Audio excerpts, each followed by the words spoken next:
आचार्य चाणक्य ने गंभीर स्वर में कहा, चंद्रगुप्त, तुम्हें पता है अमीर और गरीब में सिर्फ एक चीज का फर्क होता है, धन। पर एक बात और सुनो चंद्रगुप्त, धन उसे नहीं मिलता जो दिन रात मेहनत करता है।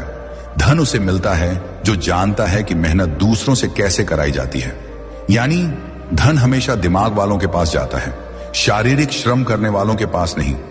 शारीरिक श्रम से इंसान कभी अमीर नहीं बनता, उसके पास कभी पर्याप्त धन नहीं होता। यह बात तुम हमेशा याद रखना। पर्याप्त धन चाहिए, बहुत धन चाहिए तो अपनी मानसिक शक्ति को काम पर लगाओ। दिमाग से काम करो, हाथों से नहीं।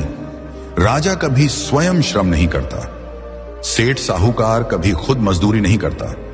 मजदूरी वो करते हैं जो सबसे ज्यादा मेहनत करते हैं, और सबसे ज्यादा गरीब भी वही रहते हैं। चंद्रगुप्त ने विनम्रता से पूछा, गुरुदेव, फिर अमीर बनने का असली रहस्य क्या है?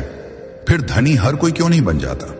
चाणक्य मुस्कुराए, फिर धीरे धीरे बोले, चंद्रगुप्त, एक बात हमेशा याद रखना, अगर इस दुनिया की सारी संपत्ति आज गरीबों में बराबर बराबर बांट दी जाए तो कुछ साल बाद फिर वही होगा जो आज है। गरीब फिर गरीब हो जाएंगे और अमीर फिर अमीर। क्यों? क्योंकि अमीरी गरीबी धन से नहीं बनती, अमीरी गरीबी बुद्धि से बनती है। जो व्यक्ति अपनी बुद्धि के घोड़े दौड़ाता है उसे अमीर बनने में देर नहीं लगती। जो बुद्धि को सोने देता है और केवल शरीर से मेहनत करता रहता है वो जीवन भर गरीब ही रहेगा। धन बुद्धि का खेल है, मेहनत का नहीं। फिर चाणक्य ने कहा, आज मैं तुम्हें 7 ऐसे तरीके बताने जा रहा हूं जिन्हें जान लेने के बाद तुम्हें धनवान बनने से कोई नहीं रोक सकता। ये 7 तरीके चाणक्य नीति के सबसे गहरे सूत्र हैं। इन पर अगर तुम अमल करोगे तो एक दिन पूरा भारत तुम्हारे नाम का जयकारा करेगा। और फिर चाणक्य ने पहला सूत्र बताया, नियम 1, अपनी अक्ल में पैसा लगाओ। यह सबसे बड़ा निवेश है। अगर तुम सचमुच धनवान बनना चाहते हो, जीवन में वह ऊंचाई छूनी है जहां न पैसों की कमी रहे, न सम्मान की, न स्वतंत्रता की, तो सबसे पहला और सबसे जरूरी काम यह है कि तुम अपना सारा ध्यान, सारा पैसा और सारा समय सबसे पहले अपनी अक्ल पर लगाओ। मैंने तुम्हें पहले ही कहा था, शारीरिक श्रम छोड़ दो।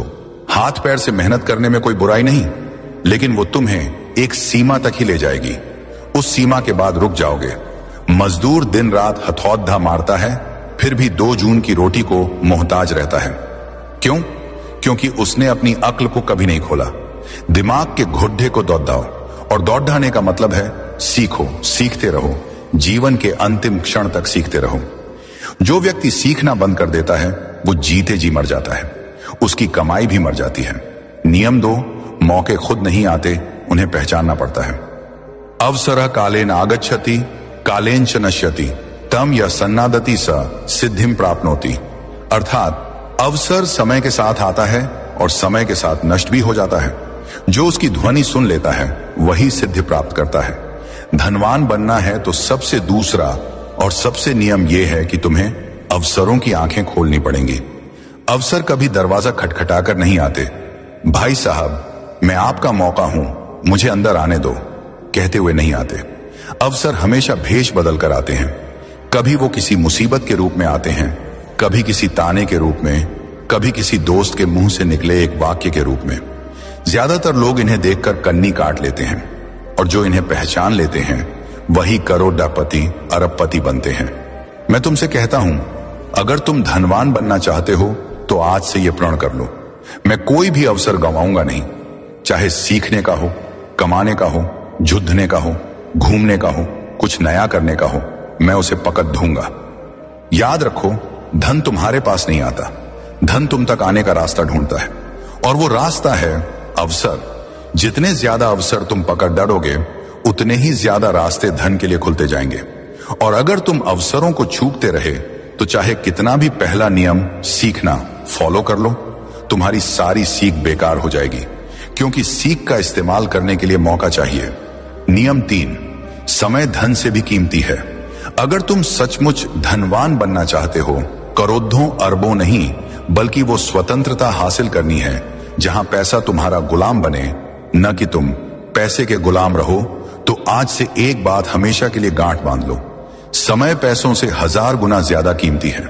पैसा खो गया तो दोबारा कमा लोगे, लेकिन समय खो गया तो वो हमेशा हमेशा के लिए चला गया। एक बार गया तो लौटकर कभी नहीं आएगा। दुनिया के सारे अमीर लोग एक ही बात पर सहमत हैं, उनका सबसे बड़ा हथियार उनका समय था और सबसे बड़ी पूंजी उनका समय का अनुशासन था।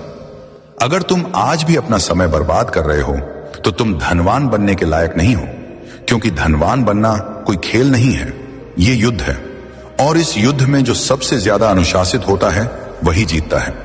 धन तुम्हारे पास तभी आएगा जब तुम उसे साबित कर दोगे कि तुम उसके लायक हो, और तुम ये तभी साबित कर सकते हो जब तुम अपना हर पल, हर सांस, हर मिनट उसे समर्पित कर दोगे। आज से प्रण कर लो, मेरा समय मेरा सबसे बड़ा खजाना है, मैं इसे किसी को छूने भी नहीं दूंगा, न फालतू लोगों को, न फालतू आदतों को, न फालतू विचारों को। मेरा हर मिनट मेरे लक्ष्य के लिए होगा। मैं 24 में से 24 घंटे अपने सपने को दूंगा। जब तक सांस है तब तक रुकूंगा नहीं।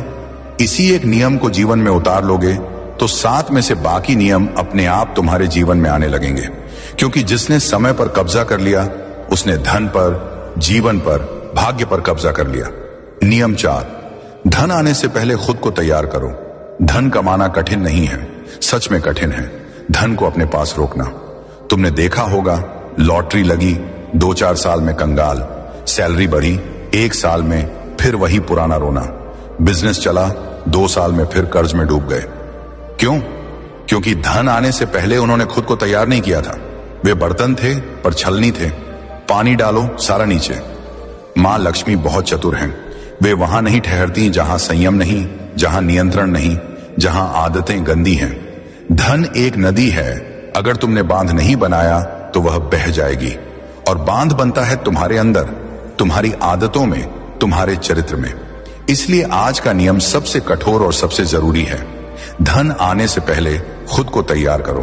अगर तुम आज गरीब हो पर संयम सीख लोगे तो कल अमीर बनकर भी राजा बने रहोगे, और अगर आज अमीर हो पर संयम नहीं सीखा तो कल कंगाल बनकर रोओगे। धन आता है तो तुम्हारी असली परीक्षा शुरू होती है। वह तुम्हें दिखाता है कि तुम सच में कौन हो। लालच है या संतोष, अहंकार है या विनम्रता, फिजूल खर्ची है या विवेक, दिखावा है या गरिमा। ज्यादातर लोग इस परीक्षा में फेल हो जाते हैं। पहली बड़ी सैलरी आई नहीं कि नई गाड़ी, नया फोन, पार्टी, शराब, मौज मस्ती। 2 साल बाद फिर वही पुरानी साइकिल। मैं तुमसे कहता हूं, धन आने से पहले खुद को ऐसा बना लो कि जब करोड़ों आए तब भी तुम पहले जैसे ही रहो। जूते पुराने हों या इतालवी, तुम्हारा चलना वही रहे। खाना ढाबे का हो या 5 सितारा, तुम्हारी भूख वही रहे। यही असली तैयारी है। लालच धन का सबसे बड़ा दुश्मन है। जैसे ही 2 पैसे हाथ में आते हैं, लालच कहता है, अरे यार अब तो जी ले, अब तो मौज कर, और तुम जीने के चक्कर में अपना भविष्य मार देते हो। नियम 5, अपनी संगति को सुधारो और दिमाग को लक्ष्य के प्रति प्रेरित रखो। तुम चाहे जितना भी सीख लो, जितने भी अनुभव कर लो, जितना भी समय लगाओ, अगर तुम्हारी संगति गलत है तो सब बेकार। तुम वही बनते हो जिनके साथ रहते हो। तुम्हारी कमाई, तुम्हारा चरित्र, तुम्हारा भाग्य, तुम्हारा भविष्य, ये सब तुम्हारे आसपास के 5 लोगों के औसत से तय होता है। तुम जहां बैठते हो, जिसके साथ चाय पीते हो, जिसके साथ रात को फोन पर घंटों गप्पे मारते हो, वही बताता है कि 10 साल बाद तुम कहां होगे। जो मनुष्य धनवान बनना चाहता है वह सबसे पहले अपनी संगति को देखे, क्योंकि जिस प्रकार लोहे की कील लोहे से ही तेज होती है, उसी प्रकार मनुष्य का चित्त उसी के समान हो जाता है जिसके साथ वह अधिक समय बिताता है। जब तुम नीच, आलसी, लंपट, नकारात्मक बोलने वाले लोगों के बीच रहते हो तो तुम्हारा मन भी वैसा ही हो जाता है। तुम्हें लगता है, अरे दुनिया में कुछ नहीं हो सकता, पैसा तो किस्मत से आता है, मेहनत करने से कुछ नहीं होता, और ऐसे विचारों से तुम स्वयं ही अपने पांवों पर कुल्हाड़ी मार लेते हो। पर जब तुम उच्च चिंतन वाले, धनवान, विद्वान, संयमी और लक्ष्यनिष्ठ लोगों के बीच रहते हो तो तुम्हारा मन भी ऊंचा उठने लगता है। तुम्हें स्वयं ही लगने लगता है, मैं भी कर सकता हूं। चंद्रगुप्त, जीवन में एक बात हमेशा याद रखना, उधार वो दीमक की तरह है जो रिश्ते को खोखला कर देता है, चाहे वो रिश्ता कितना ही मजबूत क्यों ना हो। और इन्हीं उधारों से धन की सबसे ज्यादा हानि होती है। जीवन में धन मांगने के लिए अक्सर हमारे अपने खास रिश्तेदार आते हैं, कभी कभी दोस्त भी, लेकिन हम ना कहने में हिचकिचाते हैं, डरते हैं कि कहीं रिश्ता टूट न जाए। हकीकत यह है कि बहुत से लोगों को पता ही नहीं होता कि ना कैसे कहा जाए, क्योंकि उनके पास सही शब्द या तरीका नहीं होता। लेकिन आज मैं तुम्हें यही रणनीति बताऊंगा।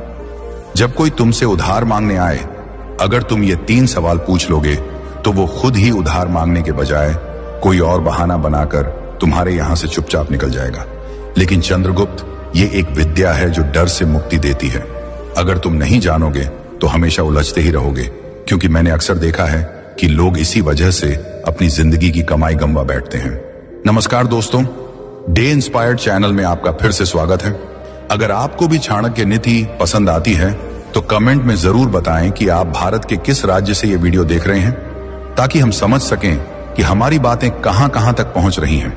और चलिए बिना देर किए वीडियो की शुरुआत करते हैं। दोस्तों, चाणक्य की ये बातें आज भी उतनी ही सच्ची हैं जितनी उस पुराने जमाने में थी। कल्पना कीजिए, चाणक्य के समय में पाटलिपुत्र की गलियों में एक साधारण व्यापारी रहता था। नाम था विष्णुदास। वो दिन रात मेहनत करके अपना व्यापार चलाता था, अनाज बेचता था और थोड़ी बहुत बचत करता था अपने परिवार के लिए। एक दिन उसका दूर का रिश्तेदार आया, बोला, भाई मेरी फसल बर्बाद हो गई है बाढ़ में, बस थोड़े पैसे उधार दे दो, अगली फसल में लौटा दूंगा। विष्णुदास का दिल पसीज गया। उसने अपनी सारी बचत दे दी, लेकिन महीने बीत गए, साल बीत गए, वो रिश्तेदार नजर नहीं आया। बाद में पता चला कि उसने वो पैसे अपनी ऐशो आराम में उड़ा दिए थे। विष्णुदास का परिवार भूखा रहा, बच्चे स्कूल नहीं जा सके और वो रिश्ता, वो तो पहले ही खोखला हो चुका था। चाणक्य कहते थे, धन की रक्षा करना परिवार की रक्षा करना है। आज के समय में भी यही हो रहा है। लोग फोन पर मैसेज करते हैं, भाई इमरजेंसी है, 50,000 उधार दे दे, और हम देते हैं क्योंकि नहीं देना हमें बुरा लगता है। लेकिन सच्चाई ये है कि पैसा देने के बाद रिश्ता और मजबूत होने के बजाय कमजोर हो जाता है। क्यों? क्योंकि अगर पैसा वापस नहीं आया तो झगड़े शुरू हो जाते हैं, और अगर मांगो तो तुम विलेन बन जाते हो। अब सवाल यह है कि हम इस जाल से कैसे बचें? चाणक्य की नीति हमें बताती है कि भावनाओं में बहना बंद करो और बुद्धि से काम लो। मैं आपको बताऊंगा वो 5 तरीके जो चाणक्य ने बताए थे, लेकिन सरल भाषा में, जैसे कोई बूढ़ा गुरु अपने शिष्यों को समझा रहा हो। इन तरीकों से आप ना कह सकेंगे बिना किसी को दुख पहुंचाए। और हां, मैं इसमें चाणक्य के समय की कहानियां जोड़ूंगा, ताकि आप महसूस कर सकें कि ये सिद्धांत कितने पुराने हैं लेकिन आज भी काम करते हैं। जैसे आज के समय में कोई क्रेडिट कार्ड का इस्तेमाल करके कर्ज में फंस जाता है, वैसे ही उस जमाने में लोग साहूकारों के चंगुल में फंसते थे। लेकिन चाणक्य कहते थे, बुद्धिमान वो है जो कर्ज का जाल खुद नहीं बुनता। चलिए पहले तरीके से शुरू करते हैं। ये है तुरंत जवाब न दो। चाणक्य इसे समय की ढाल कहते थे। जब कोई पैसा मांगे, चाहे वो कितनी बड़ी मुसीबत बता रहा हो, उसी वक्त हाँ या ना मत कहो। बस मुस्कुराकर कहो, भाई मैं तुम्हारी परेशानी समझता हूं, लेकिन मेरा पैसा अलग अलग जगहों पर लगा हुआ है, मुझे अपने हिसाब किताब देखने दो, घर वालों से बात कर लूं, कल तक बता देता हूं। ये 24 घंटे आपको सोचने का मौका देते हैं और सामने वाले की नीयत भी परख लेते हैं। चाणक्य के समय में एक राजकुमार था जो हमेशा जल्दबाजी में फैसले लेता था। एक बार एक जासूस उसके पास आया, बोला, महाराज मुझे तुरंत सोने की मुद्राएं चाहिए, दुश्मन की जासूसी के लिए। राजकुमार ने उसी वक्त दे दी। बाद में पता चला वो जासूस दुश्मन का था। चाणक्य ने राजकुमार को डांटा, समय लो, सोचो, तब फैसला करो। आज के समय में भी अगर कोई ट्रांसफर करने को कहे तो कहो, बैंक बंद है आज, कल देखते हैं। आप देखेंगे अगर जरूरत झूठी है तो वो इंतजार नहीं करेगा, किसी और के पास चला जाएगा। लेकिन अगर सच्ची है तो इंतजार करेगा। यह तरीका आपको आसान शिकार होने से बचाता है। मैंने खुद देखा है, मेरे एक दोस्त ने ऐसा किया। उसका चचेरा भाई आया, 20,000 मांगे। दोस्त ने समय मांगा। अगले दिन भाई खुद बोला, रहने दे, किसी और से ले लिया। बाद में पता चला वो पैसे पार्टी में उड़ाने थे। ऐसे छोटे छोटे अनुभव हमें सिखाते हैं कि धैर्य कितना बड़ा हथियार है। अब दूसरा तरीका, सवाल पूछो लेकिन तरीके से। 24 घंटे बाद जब वो वापस आए तो तुम सफाई मत दो कि पैसा क्यों नहीं है, बल्कि उनसे पूछो, भाई मैं मदद करना चाहता हूं लेकिन मुझे ये पैसा जल्दी वापस चाहिए क्योंकि मेरे अपने खर्च हैं। तुम्हारा वापस करने का ठोस प्लान क्या है? पैसा कहां से आएगा? ये सवाल उनकी नीयत को नंगा कर देता है। चाणक्य कहते थे, सवाल वो तीर है जो झूठ को भेद देता है।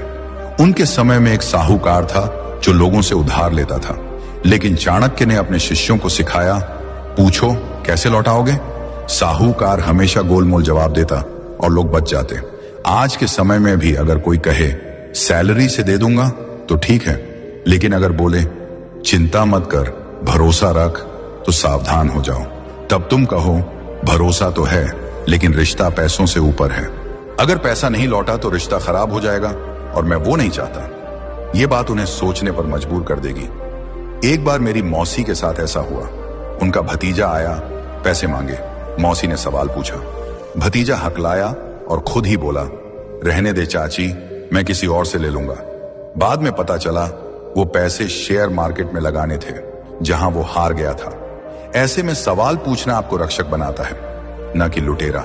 तीसरा तरीका, सुरक्षा मांगो। चाणक्य इसे बंधक का नियम कहते थे। अगर वो अभी भी जिद करे तो कहो, भाई नियम तो होते हैं, मैं पैसा दे दूंगा, लेकिन बदले में एक छोटी सी गारंटी चाहिए, जैसे चेक या कोई चीज रखवा दो। चाणक्य कहते थे, बिना बंधक के धन रेत में पानी है। उनके समय में लोग सोने की अंगूठी या जमीन का कागज रखवाते थे।